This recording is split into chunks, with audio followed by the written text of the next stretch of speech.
Good morning. এত রোদ উঠেছে, তার উপরে আবার এত ঠান্ডা হাওয়া দিচ্ছে। রোদেতে থাকলে মনে হচ্ছে না ঠিক আছে, হাত পাগুলো গরম হয়ে যাচ্ছে, আর ছায়াকে যখন যাচ্ছি তখন এবারে গুড়গুড়ি একদম শীত করছে।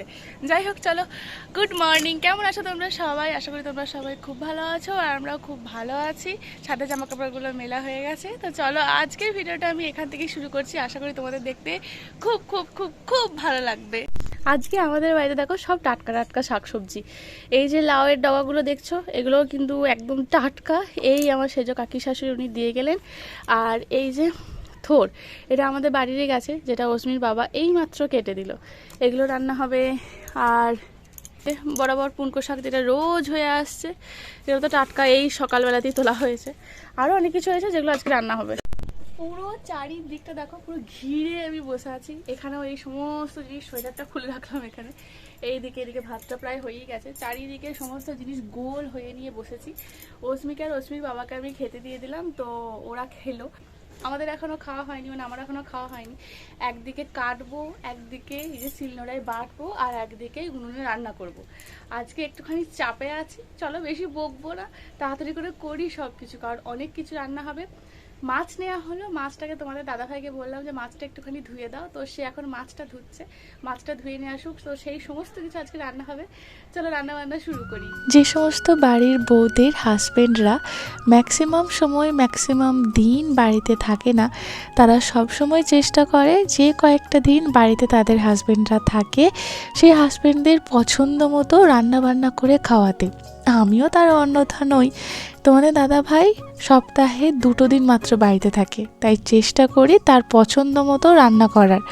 আজকে সেরকম রান্না, মানে ওর পছন্দের মতো কি করব না করব, এই সমস্ত কিছু ভাবতে ভাবতেই অনেকটা বেলা হয়ে গেছে।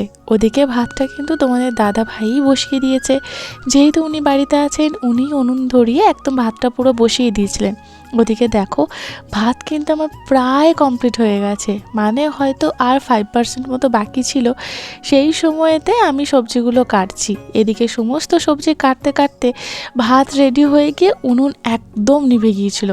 আমাকে আবার নতুন করে উনুন জ্বালিয়ে সবজিগুলো রান্না করতে হয়েছিল। তোমাদের দাদা ভাই থোর সবজি, মানে থোর তো বাদ দাও, মানে সমস্ত সবজি, ফ্রেশ সবজি খেতে কিন্তু ভীষণ রকমভাবে ভালোবাসে, জানো তো। তো সেই জন্য তোমাদের দাদাভাইকে বললাম সাত সকালে উঠেই, যাও আগে গিয়ে থোরটা কেটে দাও। কলা গাছে তো কলা সব কিছু খাওয়া কমপ্লিট, তো থোরটা তারপরেই নেওয়া হয়। তো সেই জন্য উনি সাত সকালে ঘুম থেকে উঠেই আগে একদম গাছ থেকে টাটকা থোরটা কেটে নিয়ে এসেছেন কলা গাছ থেকে। তো সেই থোরটারই আজকে আমি একটা সবজি বানাবো। থোরটা সুন্দর করে কেটে নিলাম, কেটে নিয়ে তার সাথে কিছুটা আলুও কেটে নিয়েছি। এবারে মুসুরির ডাল, আলু, থোর এই সমস্ত কিছু প্রেসার কুকারে সিটি দেব। প্রথমে সব কিছু কেটে নিয়ে ভালো করে ধুয়ে নিয়ে রান্নাঘরে, মানে আমার যেখানে গ্যাস ওভেন আছে বাড়ির মধ্যে যে কিচেনটা, তো সেখানে গিয়ে আগে সব কিছু প্রেসার কুকারের মধ্যে দিয়ে সিটি দিতে বসিয়ে দিয়ে চলে এসেছি। ওদিকে ওগুলো যতক্ষণে হচ্ছে, এদিকে আমি বাকি সমস্ত সবজি কেটে নিচ্ছি। গ্রামে থাকার যেমন অনেক ডিসঅ্যাডভান্টেজ আছে, সেরকম তার সাথে সাথে অনেক কিন্তু প্লাস পয়েন্ট, অনেক কিন্তু অ্যাডভান্টেজ আছে। তার মধ্যে একটা হলো, গাছ থেকে টাটকা সবজি তুলবে আর সেগুলো কাটবে, আর ডিরেক্ট তোমরা কড়াইয়ে যাবে, মানে কোনো রকম কোনো মারফত, মানে কোনো কিছু ঘুরত ফেরত হয়ে কিন্তু যায় না। একদম মাঠ থেকে কাঁচা সবজি, টাটকা সতেজ সবজি ডিরেক্ট তুমি রান্না করতে পারবে। এই যে লাউয়ের ডগাগুলো তোমাদেরকে দেখালাম, এগুলো আমার সেজ কাকি শাশুড়ি দিয়েছে, মানে গাছ থেকে কাটলো, আর সেগুলো আজকে আমি সাথে সাথে রান্না করব। আরও তার সাথে সাথে কিছু সবজি আমি কেটে নিয়েছি। যেমন ধরো, এখানেতে একটা মানে 5 মেশালি একটা তরকারি বানাবো, মানে যেটাকে আমরা এখানেতে ওই চচ্চড়ি বলি, তো সেই সমস্ত কিছু আর কি বানাবো। তো তার জন্য যা যা আমার ঘরেতে সবজি ছিল, সেই সমস্ত সবজি, যেমন ধরো কুমড়ো, গাজর, বিট, আরও যা যা সমস্ত কিছু ছিল, মূলো থেকে শুরু করে সেই সমস্ত কিছু দিয়ে, এই লাউ শাক দিয়ে, লাউ গাছের এই ডাঁটা, এই সমস্ত কিছু দিয়ে একটা চচ্চড়ি বানাবো। তো সমস্ত কিছু আমার কাটা রেডি। দেখো, এমনকি শিমগুলো আজকে ভাজবো। আসলে এই যে চচ্চড়িটা আমি বানাচ্ছি না, এর মধ্যেই কিন্তু শিমগুলো দেওয়া যেত, কিন্তু তোমরা জানো যে এই 1 বছর আমাকে অনেক কিছু খেতে নেই। তো এই শিমটা যদি আমি এই সবজিতে দিয়ে দিতাম, শাকের সবজিতে, তাহলে কিন্তু আমি আর ওই সবজিটা খেতে পারতাম না, যেহেতু আমাকে খেতে নেই। তো সেই জন্য ভাবলাম যে শিমটাকে একটু না হয় ভাজাই করে দিই, ওরা খাবে, আমি খাবো না। তোমাদের সাথে কথা বলতে বলতে দেখো সমস্ত সবজি আমার কাটা হয়ে গেছে। লাউ শাকগুলো বেশ কয়েকদিন মানে অনেক দিন পরই আর কি আমি রান্না করব, আর দেখতে কত সুন্দর লাগছিল। শিম কয়েকটা আজকে করব, আর কিছুটা আর কি রেখে দিয়েছি, পরের দিন আরেকদিন হবে। তো আর দিকে আদা রসুনও ছাড়িয়ে নিয়েছি, আর এখানে পাঁচমেশালি সবজি যেটা হবে লাউ মানে লাউ শাকটা দিয়ে, তো সেটাও আর কি সমস্ত কিছু কমপ্লিট। এখানে আমি বেগুনও কিন্তু দিয়েছিলাম। তবে জানো তো আমার শাশুড়ি মা এসে বললেন কি যে লাউ শাকের যে কোনো সবজি যখন আমি রান্না করব তাতে নাকি কুমড়ো দিতে নেই, মানে কুমড়ো আর লাউ শাক নাকি একসাথে রান্না করতে নেই। আমি তো সেটা জানতাম না, কিন্তু যখন এসে আমার শাশুড়ি মা বললেন তখন সাথে সাথেই আমি যে সমস্ত কুমড়োগুলো কেটেছিলাম সেগুলো খুঁজে খুঁজে আর কি বাদ দিয়ে দিলাম, মানে ওই আলাদা করে তুলে নিয়ে একটা অন্য প্লেটের মধ্যে রেখে দিলাম। পরে না হয় কোনো একদিন রান্না করে নেব, যেটা মানে করতে নেই সেটা না করাই ভালো বলে আমার মনে হয়। যাই হোক, সমস্ত কুমড়ো আমি এখানে আলাদা করে রেখে দিয়েছি। এবারে সমস্ত সবজির খোসা আমি একটা জায়গার মধ্যে তুলে রেখে দিচ্ছি, একটু পরে গিয়ে আমাদের গরুকে দিয়ে আসবো। তোমরা তো জানো আমাদের বাড়িতে কিন্তু বেশ অনেকগুলি গরু আছে, তাই আমাদের বাড়িতে সেরকমভাবে কোনো কিছুই ওয়েস্টেজ হয় না।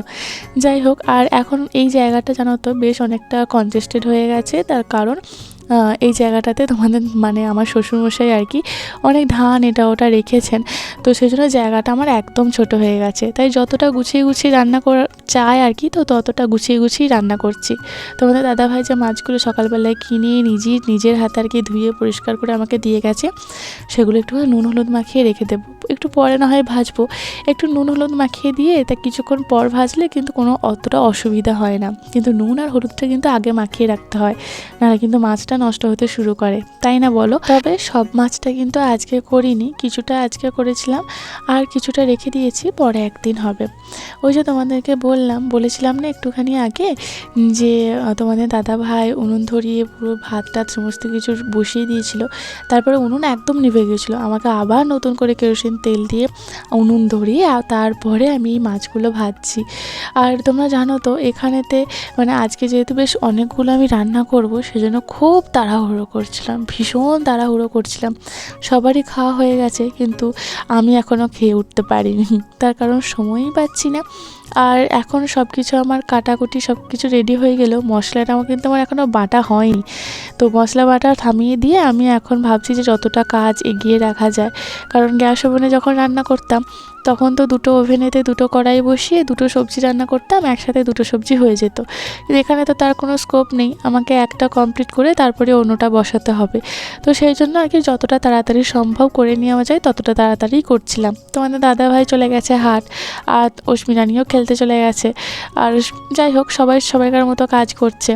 তো আমিও আর কি মানে খাওয়ার কোনো সুযোগ পাইনি, ভাবলাম যে রান্নাটা একটুখানি এগিয়ে নিই, তারপরে না হয় খাবো। জানো তো রান্না করতে বেশিক্ষণ সময় লাগে না, ওই রান্নার জোগাড় করতে প্রচুর সময় লাগে।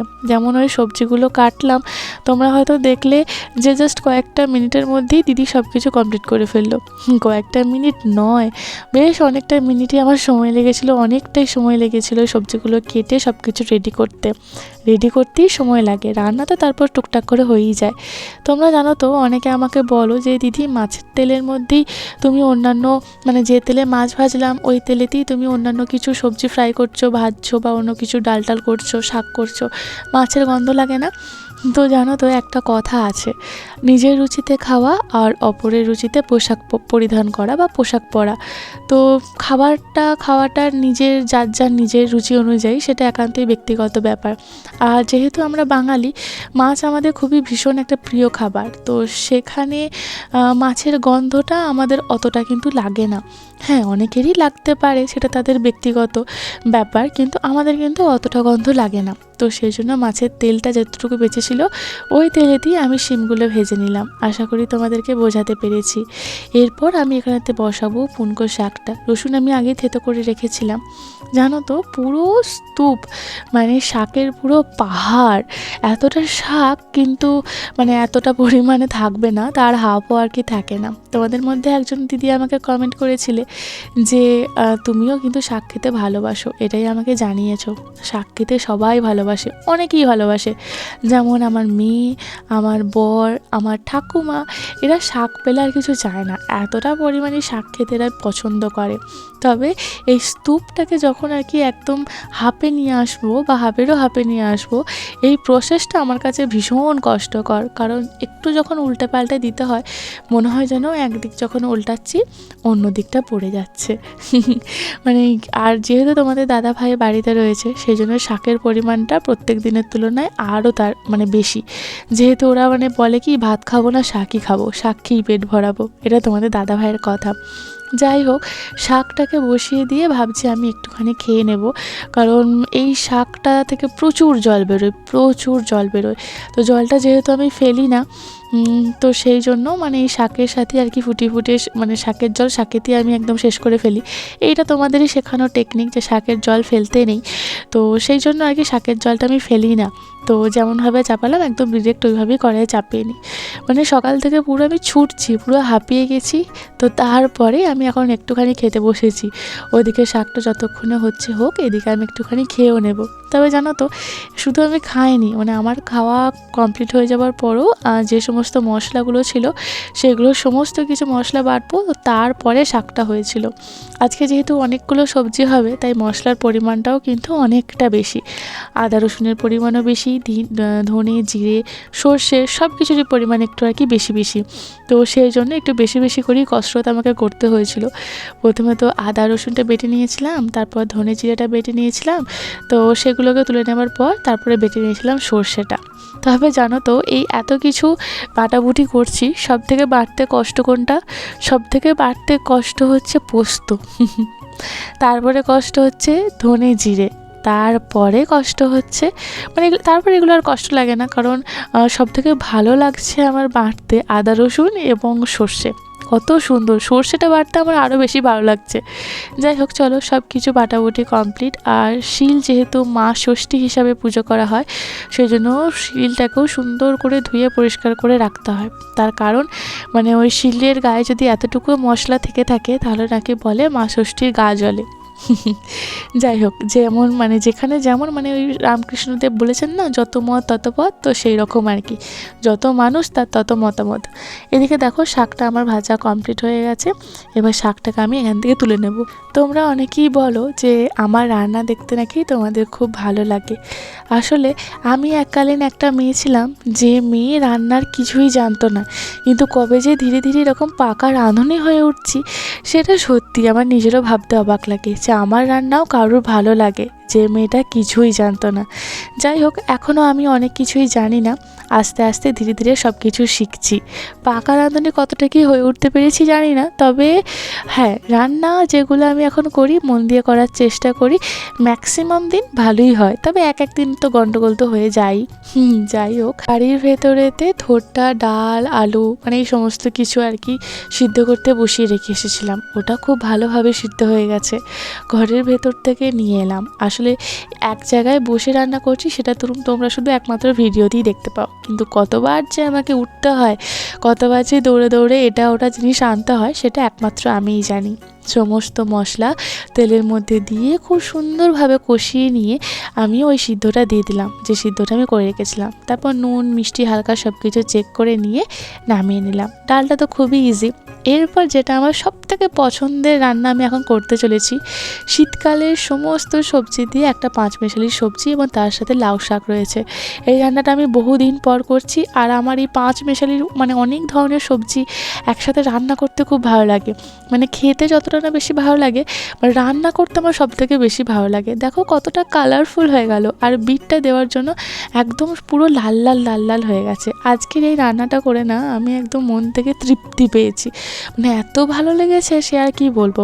আজকে যতই যা রান্না করেছি সমস্ত রান্নার মানে পুষ্টিগুণে তো ভরপুর, তবে আমার মনে হয় এটা সব থেকে সেরা। যাই হোক চলো, সমস্ত কিছু সবজি একসাথে দিয়ে মশলা দিয়ে ভালো করে আমি এটাকে কষিয়ে নেব। কারণ শাকটা দিয়ে আমি অনেককে দেখেছি জানো তো, শাক দেওয়ার পর মশলা দিয়ে তারপর কষাতে চায়, কিন্তু আমি সেভাবে আর কি পারি না, কারণ অতটা তো পাকা হয়ে উঠতে পারিনি, তো সেজন্য ওইভাবে পারি না। আমি একেবারে যেটা সহজ পদ্ধতি, এই সমস্ত সবজির মধ্যেই মশলা টশলা দিয়ে ভালো করে আর কি একটুখানি কষিয়ে নিই, তারপর একে একে শাকগুলো আর কি দিই। তবে আমার এখানে একটা ভুল হয়েছে, সেই ভুলটা কিন্তু আমি আজকের আমার এই ভিডিওতে বলবো না, সেটা তোমরা আমাকে দেখে বলো তো। এই যে লাউ শাকটা আমি দিলাম এখন, এটাকে আমি ঠিক করলাম? না, এটা আমি ঠিক করিনি। আসলে এইটা এইভাবে মানে রান্না করার টেকনিক নয়। তো কিভাবে টেকনিক সেটা তোমরা আমাকে বলবে। যদিও সেই টেকনিকটা পরে আমাকে, আসলে আমি পুরো ভুলেই গেছিলাম। তো তোমাদের দাদাভাই এসে আমাকে বলছে, কী গো তুমি এইভাবে দিয়ে দিলে, কোনো অসুবিধা হবে না তো? তো প্রথমে তোমাদের দাদাভাইয়ের কথা শুনে, মানে এই রান্নাটা যখনই চাপিয়েছি আর কি, তোমাদের দাদাভাই চলে এসেছে। আর লাউ শাকটা কিন্তু আমি দুবার করে দিয়েছি, কারণ প্রথমবারে বেশ একটা স্টেপে দিয়েছি, তো তারপরে মানে কড়াইতে ধরতো না। তো যখন এই শাকটা একটুখানি আর কি নরম হয়ে অল্প হয়ে যাবে, তো তারপরেই আমি আবার সেকেন্ড ব্যাচ দিয়েছিলাম। তখন তোমাদের দাদাভাই এসে বলছে, দেখো সিদ্ধ হবে না মনে হয় লাউ পাতাগুলো, মানে লাউ শাকটা আর কি সিদ্ধ হবে না, তুমি একটুখানি খেয়াল করে দেখবে। তো আমি তো মানে তোমাদের দাদাভাই মানে বলার আগে পর্যন্ত খুব খুশি মনে রান্না করছিলাম, কারণ এত কালারফুল লাগছিল, সে আমি তোমাদেরকে কি বলবো। কিন্তু সে যখন এই কথাটা বলে ফেলে, আমার মাথাটাতে সেই টেনশন কাজ করতে শুরু করলো। আচ্ছা ঠিকই তো, আমি তো এত সুন্দর করে এত ভালোভাবে রান্না করার চেষ্টা করছি, আর খুশি, মানে এই রান্নাটা করে আমার মন থেকে আমি খুশি হচ্ছিলাম, তো সেটা হবে তো শেষমেশ একদম সিদ্ধ টিদ্ধ হতে পারবে তো, মানে এটা আমার মনে একটা ভীষণ ভয় কাজ করছিল। দেখো সেকেন্ড ব্যাচ কিন্তু আমি দিয়ে দিলাম, মানে কড়াইতে ধরছিল না, যতটা পরিমাণ আর কি হয়েছে কড়াইতে একদমই ধরছিল না। তো এবারে এই সমস্ত কিছু দিয়ে আমি একটুখানি ঢাকা চাপা দিয়ে যাব অস্মিরানিকে স্নান করাতে। অস্মিরানি খেলতে গিয়েছিল, তো সব বাচ্চারা স্নান করছে বলে আজকে আমাকে আর ডাকতে যেতে হয়নি, নিজেই চলে এসেছে। তো ওকে আমি স্নান করাবো। চলো এখন এটা হবে হোক, আর লাউ শাক থেকে তো একটু জল বেরোবে, সমস্ত সবজি থেকে একটু জল বেরোবে, ততক্ষণ এটা ঢাকা চাপা দিয়ে থাক। অস্মিকে স্নান টান করিয়ে চলে এসেছি। এরপরে আমি এর মধ্যে একটুখানি মিষ্টি দিয়েছি। মিষ্টি মানে তোমরা তো জানোই যে গুড়টাই আমি বেশি প্রেফার করি। যখন গুড় বাড়িতে একদমই থাকে না, তখন আমাকে একটুখানি চিনি দিতে হয়, কিন্তু আজকে বাড়িতে যেহেতু গুড় আছে, তো সেই জন্য গুড়টাই দিলাম। রান্না প্রায়ই আমার হয়েই এসেছে জানো, কিন্তু এই রান্নাটার পরেও আরও একটা রান্না হবে। তো দিয়ে আমি সব কিছু গুড়টাকে একটুখানি মিশিয়ে নিয়ে সেটাকে নামিয়ে নিয়ে কড়াইটাকে একটুখানি পরিষ্কার করে একটুখানি মাছের তেলটা ভেজে নিলাম। তোমাদের দাদাভাই কিন্তু মাছের তেল খেতে খুব ভালোবাসে, সেই জন্য মাছের তেলটা ভেজে নিয়েছিলাম ওই তেলেতেই। তারপরে যে মাথাটা আমি ভেজেছিলাম, তো সেই মাথাটা এই শাকের তরকারিতেই দেবো বলে রেখেছিলাম। তবে এই মাছের তেলটা নিয়ে তোমাদের অস্মিরানি যে কী কাণ্ড করেছে, সেটা তোমরা একটুখানি পরেই দেখতে পাবে। যাই হোক, মাছের মাথাটাকে ভালো করে টুকরো টুকরো করে নেবার পর এর মধ্যে সমস্ত যে সবজিটা, এই সবজিটা দিয়ে একটু ভালো করে নাড়াচাড়া করে নিলেই রেডি। আসলে তোমাদের দাদাভাই যে ভয়টা খাচ্ছিল যে নাকি এইভাবে সিদ্ধ হবে না, কিন্তু খুব সুন্দরভাবে সিদ্ধ হয়েছিল। মানে আমি তোমাদের দাদাভাই বলছে কি যে এইভাবে তো কেউ করে না, তুমি হয়তো ভুল করে ফার্স্ট টাইম এইভাবে করলে, জানি না সিদ্ধ হবে কি হবে না, কিন্তু বিশ্বাস করো ভুল করি আর যাই করি, মানে একদম খুব সুন্দরভাবে সিদ্ধ হয়ে গেছিলো। বড়িটা একদম ওই শাকের তরকারিতে দিতে ভুলেই গেছিলাম, তো সেই জন্য বড়িটাকে একটু কাঠখোলাতে নেড়ে একটুখানি তেল দিয়ে আর কি ভাজছিলাম। ভাজতে গিয়ে দেখো কড়াইটা পুরো আমার একদম জ্বলে গেল, কারণ খুব তাড়াহুড়ো করছিলাম। প্রথম দিকে রান্নাগুলো যত তাড়াতাড়ি, মানে যত আর কি ধীরে সুস্থে করার চেষ্টা করি সুন্দরভাবে, যত দিন গড়ায় সময় গড়ায়, শেষের দিকে রান্নাগুলো করতে আমার প্রচণ্ড তাড়াহুড়ো লাগে, কারণ অস্মিকে খাওয়ানো, সবাইকে খেতে দেওয়ার একটা ব্যাপার আছে। এরপরে যে সবজিটা আমি করব সেটা হচ্ছে মাছের ঝাল। সব থেকে জানো তো এতগুলো রান্না করেছি, তোমরা বলো তো টেস্ট কোনটাতে ভালো হয়েছিল? আমি কিন্তু তোমরা যখন কমেন্ট করবে সেই কমেন্টের আমি রিপ্লাই করব যে আমি তো এতগুলো রান্না করলাম, তোমাদের দাদাভাই আছে বলি আর কি এতগুলো রান্না করলাম, প্রত্যেকবারই তাই করি। তোমরা আমাকে জানিও তো তোমাদের কোনটা মনে হচ্ছে যে কোনটা সব থেকে বেশি টেস্টি হয়েছে, আমাকে কিন্তু জানিও। তোমরা আমাকে কমেন্ট করো, তারপরে আমি কমেন্টে রিপ্লাই করব যে হ্যাঁ তোমাদেরটা সত্যিই ঠিক হয়েছে না ঠিক হয়নি। যাই হোক, মানে সমস্ত কিছু এই জানো তো, এই যখন আমি এইটা করছিলাম না, মশলাগুলো ভাজছিলাম, তো তার আগে মানে একদিকে পেঁয়াজ কাটছি আর একটু করে পেঁয়াজ দিচ্ছি তেলের মধ্যে, মানে কড়াই চলে যাচ্ছে, তেল চলে এসেছে, এদিকে আমার পেঁয়াজ কাটা হয়নি। মানে কি তালে হাত মাদলে হাত করে আমি যে এই শাক মানে এই শাক বলছি, এই ঝালটা আমি বানিয়েছি সেটা শুধুমাত্র আমিই জানি। দেখো ফুটে গেছে পুরো ঝোলটা। আমি এরপর একে একে সমস্ত মাছগুলো এর মধ্যে ছেড়ে দেবো, ছেড়ে দিয়ে কিছুক্ষণ আর কি ফোটার পরই রেডি হয়ে যাবে। রান্নাঘরে কি করছিস? হ্যাঁ, কি খাচ্ছ? কি মাছ? এখানে মাছ কোথায় পেলি? হাই ওজমির বাবা, দেখে যাও তোমার মাছের তেল ভাজা খেয়ে নিল। যাও, তোমার জন্য মাছের তেল ভেজেছে, ওজমি সব খেয়ে নিল। দেখে যাও কেমন, দেখো মাছের তেল ভাজা নিয়ে দৌড় দিচ্ছে। আরে দেখো দেখো দেখো, আরে দেখো দেখো দেখো, তোমার জন্য তেল ভেজেছে, ও নিয়ে পালিয়ে আসছে। হ্যাঁ, এই ছোট্ট বিড়ালটাকে নিয়ে যে কী করি, যখন বলছে যে মাছ খাচ্ছি, আমি ভাবছি যে মাছ তো আমি এই রান্না করছি, মাছ কোথায় পেলো? তারপরে দেখছি মাছের তেলটা। আমি জানি বড়িগুলো ভাজা হয়নি, এই বড়িগুলো কিন্তু আমাদের বাড়ির তৈরি বড়ি নয়, কেনা বড়ি।